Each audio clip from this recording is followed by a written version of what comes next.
Magandang hapon po sa lahat, lalong-lalo na sa National Amnesty Commission. Mr. Speaker, ilan ho ang applicants, ang target applicants na isubject sa clearance ng National Amnesty? Lalong-lalo na ho sa Moro Islamic Liberation Front.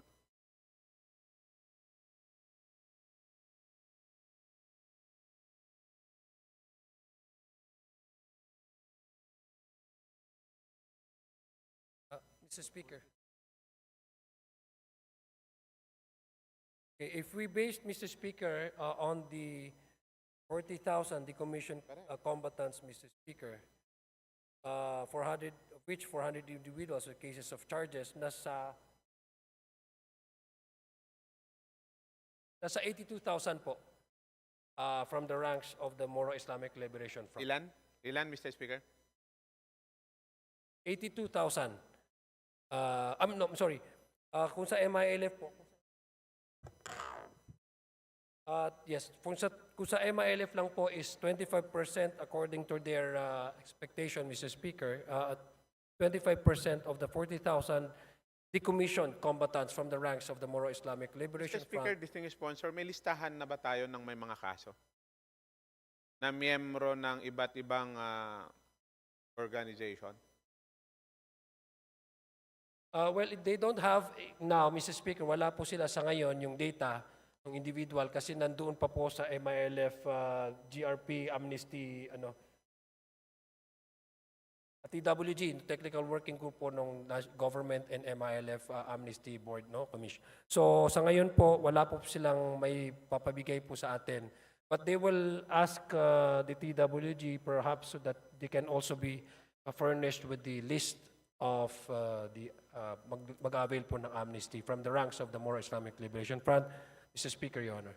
Mr. Speaker, maalala ko ho, 2 beses na sinabmit sa Kongreso itong application, pati yung pagpapasa ng resolution tungkol dito sa National Amnesty Commission. Tama, di ba? Yes, that's correct, Mr. Speaker. So, ibig sabihin, nung ipinasa natin to ng 2 beses, wala talaga tayong basehan. Bakit kailangan nating ipasa to?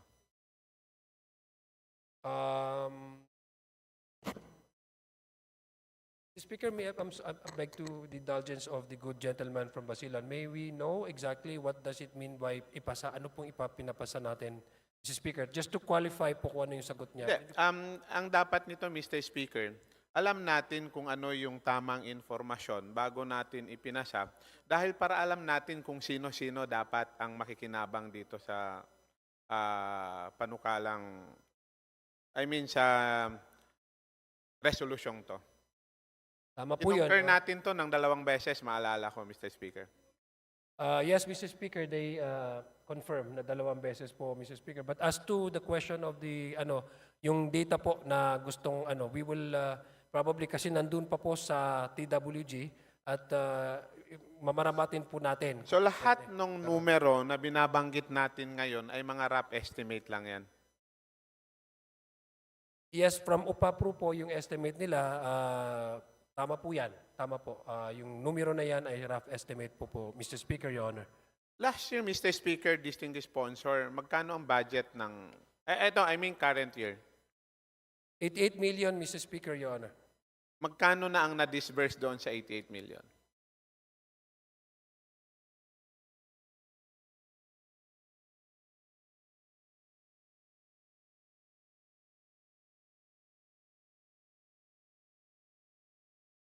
Base po dito sa pondo for this year, meron pong obligated 27 million 490. Meron sa unobligated allotment, meron pong 60 million pesos, Mr. Speaker, Your Honor. Mr. Speaker, distinguished sponsor, based ho doon sa experience nila nung current year, alam natin yung timeline ng application is hanggang next year, tama? Or next year? Anong month? March of 2026 po, Mr. Speaker. March of application. 2026. Yes, tama po, Mr. Speaker. So dapat ma-process yung tinatansya nating 80,000 applicants. Mr. Speaker, yung po yung date ng pag-file. Filing lang po. Alam ko, yung base nung file. Tama po. Ibig sabihin from now on, hanggang sa March 2026. Sa tansya ba nung komisyon matatapos nila ito, yung target, based sa tansya nila, given yung pondo na binibigay sa kanila? Kung madadagdagan nga po yung request nila for the putting up of additional local amnesty board, ay mukhang positive po at optimistic ang amnesty na ma-reach po nila yung target nila by the end of March 2026. Sa 113 million na budget nila for this year, ilang lab offices po ang natatayo? Sa ngayon po, Mr. Speaker, Your Honor, siyam lang po ang So ilang lab offices ang kailangan nila, Mr. Speaker, distinguished sponsor? ayon po sa kanilang recommendation and request po sa DBM ay may dapat kinakailangan po nila ng additional 10 dahil they're also racing up with time kasi may deadline po silang sinaset which is March 2026. March 2026, tama? Yes, tama po. So magkano ho ang binawas nung DBM? Hindi, Mr. Speaker, kaya ko ho nire-raise yung puntong ito. Dahil alam naman natin napakahalaga. Una, to be sure, no? In fact, ako, tansya ko, marami na rin talagang paglabag. Even yung pagbubuo ng nung interim parliament, ang daming leader na merong kaso. Pero naging liberal tayo sa totoo lang dahil sa usapin ng kapayapaan. Kasi nga, binibigyan natin yon ng prime consideration dahil itong mga actor dito, napakahalaga. Sila yung mga key actors upang ma-realize yung kapayapaan sa rehiyon. Pero hindi ho pwedeng forever yung ganitong sitwasyon. Dapat ho ito merong hangganan at merong katapusan. Yung ordinaryong kriminal nga, hindi natin pinapa-file pagdating ng election kung meron silang criminal cases. So ang tanong ko rito, paano tinitingnan ito ng National Amnesty Commission dahil alam ko maraming miyembro ng MILF na ngayon kabahagi ng parlamento ay merong mga kaso. Alam ko nag-apply na sila pero anong timeline natin dito? Dapat sana bago filing matapos yung prosesong to, Mr. Speaker, distinguished sponsor.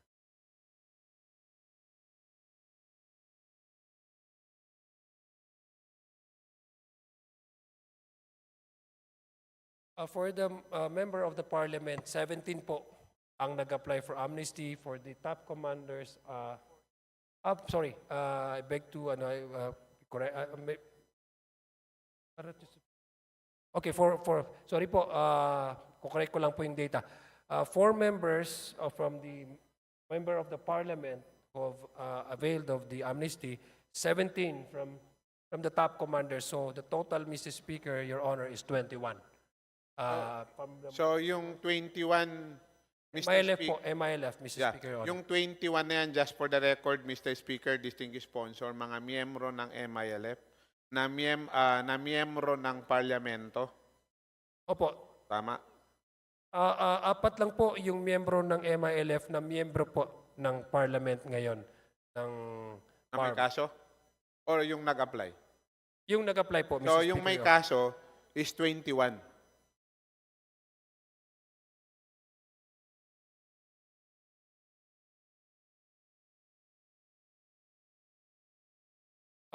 Para for clarity po, no, 4 po ng miyembro ng MILF na kasalukuyan din pong miyembro ng parliament ang nag-apply po ng amnesty. 17 po ang mga top MILF commanders ang nag-apply po ng amnestiya. So by the total of 21 members from the MILF na nag-apply po ng amnestiya, Mr. Speaker, Your Honor. Ilan ang miyembro ng MILF na merong kaso?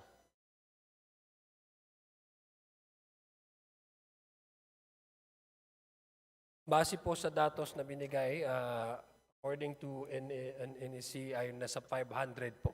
Ilan ang miyembro ng gobyerno, ng ministro, ng ministries and parliament? Out of the 500, Mr. Speaker, 41 of them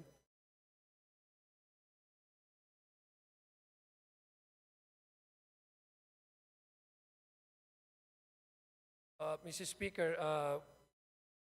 based on the information gathered by the National Amnesty Commission, 14 of the 41 members have pending cases, Mr. Speaker, who are currently holding offices in the autonomous Bangsamoro Autonomous Regional Government. Mrs. Mr. Speaker, distinguished sponsor, kaya bang tapusin ang proseso ng National Amnesty Commission? Hindi, ang worry ko, Mr. Speaker, distinguished sponsor, definitely ang ilan dito ay tatakbo sa parlamento bilang party list ng UBJP or either ng mga distrito sa loob ng Bangsamoro Autonomous Region. Ano ang mangyayari dito kung hindi ma-issuehan ng amnesty? Yeah, Mr. Speaker, the NAC is concurring with the validity of the concern of the gentleman from Basilan. In fact, currently they will coordinating with the COMELEC and also with the OPAPRO, Mr. Speaker, para dun po sa election na gaganapin sa Bangsamoro Autonomous Region dito po sa susunod na taon, Mr. Speaker, Your Honor. Thank you for that information, Mr. Speaker, distinguished sponsor. Pero totoo lang, Mr. Speaker, ang mas concern ko yung timeline.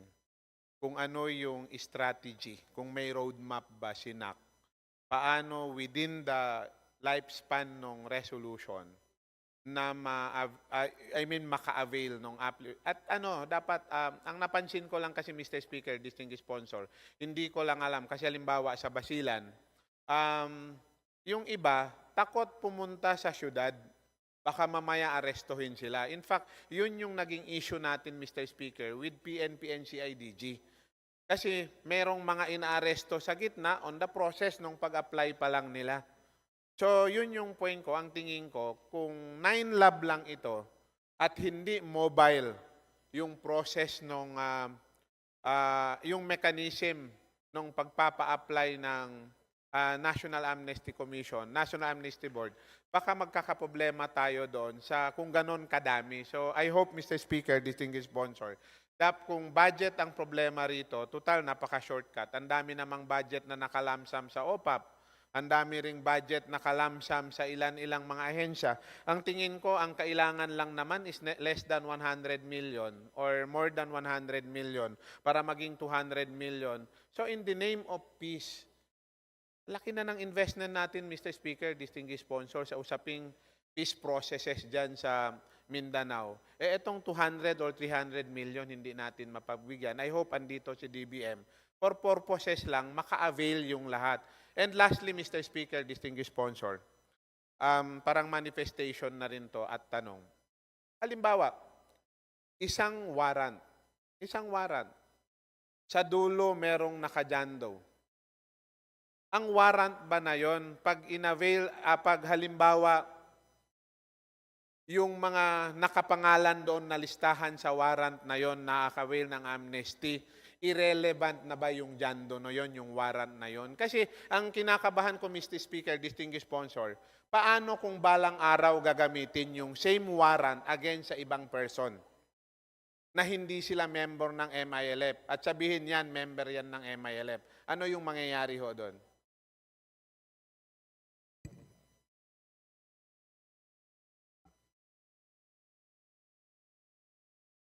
Well, the person can still be reapply, but kung meron pong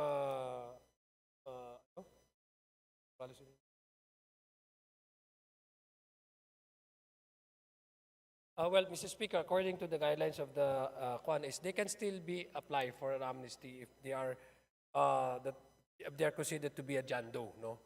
Yung hindi pinapangalanan. So they can still avail of the reapplication for the amnesty. Mr. Speaker, paano nga kung tapos na yung timeline?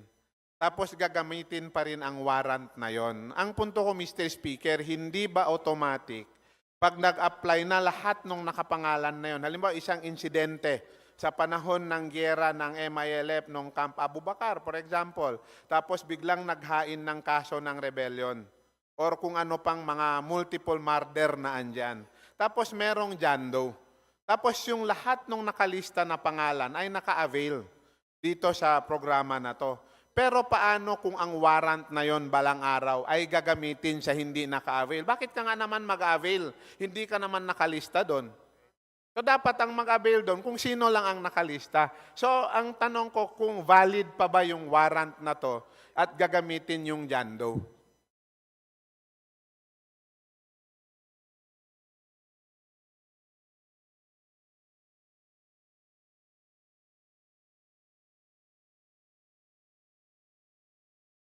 Well, yung consideration po ng application ng amnesty is individual. So halimbawa, kung nandoon po siya doon sa warrant na yun at alam po niya, nakasama po siya sa warrant na yun, ang sinasuggest po ng um, NAC is mag-apply na po siya doon para maka-avail din ho siya kung possible doon sa amnestia na ginagrant po ng ating Hindi. agency. Paano, Mr. Speaker, kung after na nga? So, sa katanungan ng ating kagalang-galang na interpellator, ang sabi po ng ating ahensya ay dapat nga hindi ho nila nire-recognize yung ganun kasi individual po yung application ng amnesty na ito. At saka pangalawa po, yung sinasabi pong Jando, hindi na pangalanan and identified, mahirap naman po talaga mag-avail at bigyan ng warrant of arrest yung hindi na napangalanan na isang individual. Although sa mga cases, napapractice ito, pero they don't condone that kind of practice, Mrs. Speaker. So ang position po ng National Amnesty Commission ay pwede po mag-avail ng individual ng amnesty kung sino po yung mga taong nakasuhan, Mr. Speaker, laban po sa ating Estado. Mr. Speaker, Your Honor. Anyway, Mr. Speaker, distinguished sponsor, naintindihan ko yung inyong paliwanag. Pero ako ang worry ko, sa tagal-tagal kong sa human rights advocacy dito sa Metro Manila, ang daming mga Muslim na naaresto dahil sa paggamit ng Jando. So ang tingin ko, yun yung mga dapat pag-aralan. Halimbawa, itong mga nakaraang taon lang, mayroong isang mayor, issue ng kidnapping, ginamit lang issue sa election, biglang sabihin lang ng piskal, hindi dumating yung subpina, hindi siya nakasagot, biglang inisyuhan siya ng warrant, pero walang kamuwang-muwang yung, of which, Mr. Speaker, distinguished sponsor, isang realidad to na nangyayari.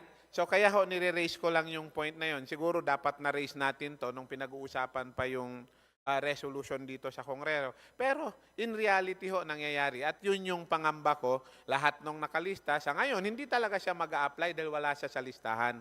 Pero kung yun ang sabi nyo ho, pero just for the record, ang tingin ko dapat ho, makita natin to, mapag-usapan ng komisyon. Total, makikipag-usap din sila sa mga piskalya, makikipag-usap din si DER tong bagay na to, Mr. Speaker. And at last, Mr. Speaker, I think this is a manifestation. Tingin ko napakaigsi yung timeline na hanggang 2025. Pero ang purpose natin, napakahalaga yung National Amnesty Commission, pati yung programa, para maka-avail ang lahat. Dahil alam natin, lalong-lalo na sa mga Moro communities, bihira yung Moro na nagpapa-aresto. Lagi-lagi lumalaban kung merong paraan. At ito yung ayaw nating mangyari. Never, hindi ko alam kung kultura or paninindigan na lang, pero yun yung mas kaba ko. Ang pangunahing purpose natin nag-issue nito para malibre ang lahat. Pero kung dahil lang sa 100 or 200 million, babalik tayo sa dating gulo na hindi naintindihan ng ilan. Ang tingin ko kung andito ang DBM, dapat pagbigyan natin. Total ito, lang to one time is small time. Hindi nga to big time. Mas malaki yung lump sum na 100 billion. Mas malaki ang lump sum na 5 billion. Alam natin kung ano-anong programa. Napakaliit na bagay ito na para hindi pagbibigyan natin. So with that, Mr. Speaker, I end my interpellation. Thank you, Mr. Speaker. Thank you, distinguished sponsor.